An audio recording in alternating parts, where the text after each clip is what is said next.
itu kita nggak juga kontraindikasi sama lakuin DRE. Setelah melakukan tersebut, kita melakukan informed consent. Karena ini sifatnya agak sensitif, jadi informed consent ini bisa ditekanin, misal kayak nanti kita akan melakukan proses proses pemeriksaan colok dubur, yang mana nantinya akan masukkan jari meriksa itu ke anus pasien, dan juga nantinya pasien akan diminta untuk melepaskan celananya. Diperjelas juga kalau memang pasiennya ini tidak nyaman, terasa tidak nyaman, nanti dapat ditemani oleh perawat. Setelah dilakukan informed consent dan jika memang sudah setuju, maka pasien dapat diantarkan ke bed pemeriksaan, sementara kita dapat mempersiapkan alat-alat.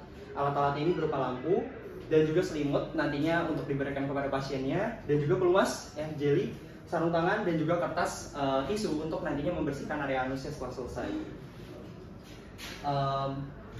Setelah itu kita meminta pasien untuk melepaskan celananya dan juga dalamannya, dan meminta pasien untuk memposisikan dirinya. Posisinya ini kan macam-macam, ada in chest position, ada left lateral position. Cuma yang kita punya yang di sini ini posisinya adalah left lateral position. Setelah pasiennya sudah memposisikan diri, bisa ditanyakan kembali apakah sudah nyaman atau belum. Jika memang sudah nyaman, kita dapat memberikan selimut yang tadi dipersiapkan ke pasiennya untuk menutupi area sekitarnya. Dan setelah diberikan selimut, kita dapat melakukan persiapan diri, yaitu mencuci tangan memakai WHO dan juga menggunakan handscoon.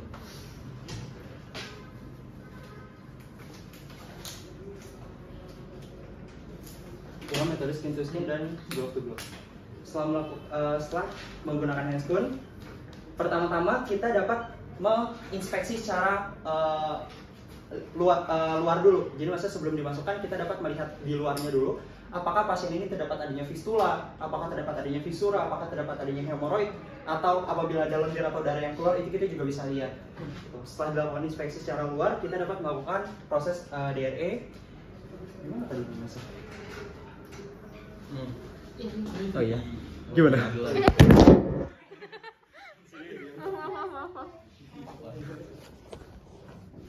Pertama-tama berikan pelumasan secukupnya, setelah itu dioleskan ke seluruh sekitarnya.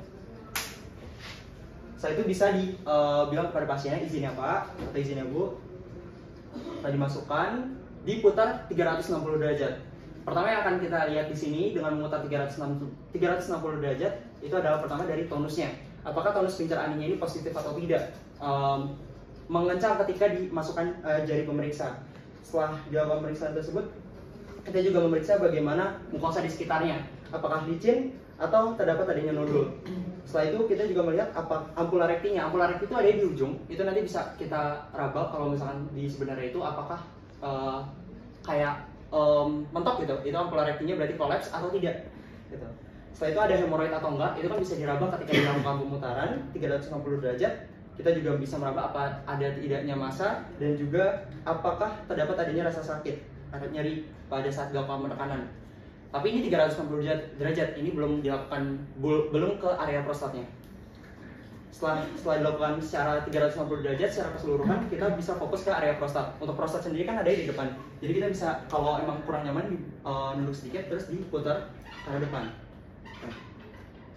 Setelah diposisikan ke arah prostat, pertama kita bisa mengukur dari ukuran prostatnya. Ukuran prostat itu ukuran itu kalau lebih dari 30 cc biasanya.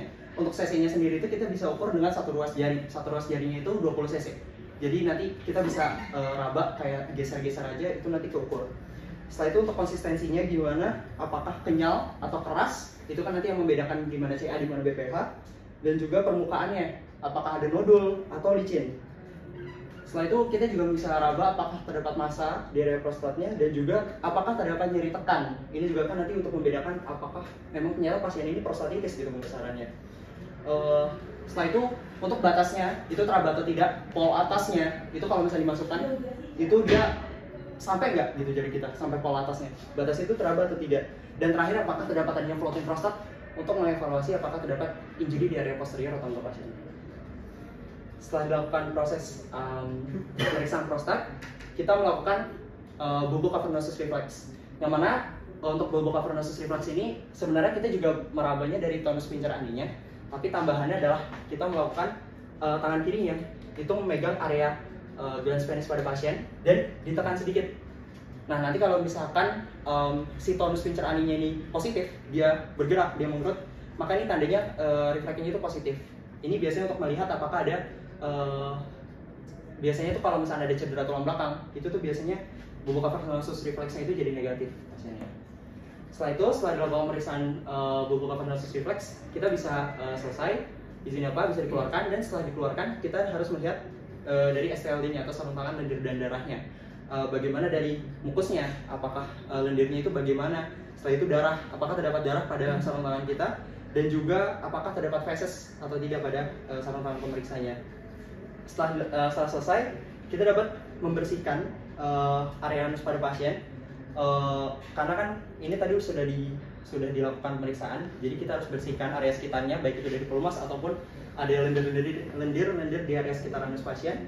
Dan setelah selesai pasiennya sudah dilakukan pemeriksaan, kita dapat melepaskan handscoon kembali, mencuci tangan menggunakan WHO, dan juga mempersilahkan pasien untuk menggunakan celananya kembali, dan mempertanyakan kepada pasien apakah ada yang dirasa tidak nyaman setelah dilakukan proses DRE-nya ini.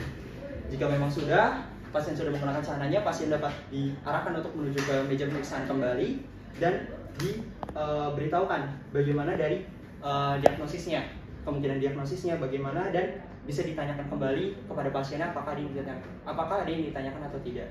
Jika memang sudah, berterima kasih kepada pasien dan juga dapat mempersilahkan pasien ke keluar ruangan.